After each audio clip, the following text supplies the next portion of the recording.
ప్రథమ మెట్టులో ఎప్పుడు కూడా ఫెయిల్యూర్ అన్నటువంటిది, వైఫల్యం అన్నటువంటిది ఎదుర్కోకూడదు.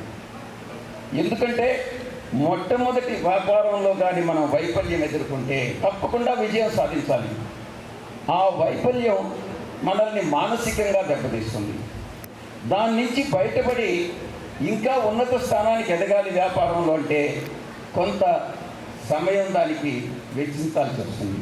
ఇంకా మీకు కష్టపడేదానికి 2 3 కష్టపడాల్సి వస్తుంది. అది తప్పకుండా మీరు ఆలోచించాల్సిన విషయం. కాబట్టి మీరు సెలెక్ట్ చేసుకునేటటువంటి స్మాల్ అండ్ మీడియం బిజినెస్ కానీ ఆర్ సెల్ఫ్ ఎంప్లాయ్మెంట్ కానీ ఏది కూడా చాలా చాలా ఆలోచించి ఆ రంగంలో మీకు ప్రావీణ్యత సంపాదించిన తర్వాత ఆ రంగంలో మీరు రాణించగలము అని అనుకుంటే ఆ రోజు మీరు నిర్ణయించుకోవాల్సింది.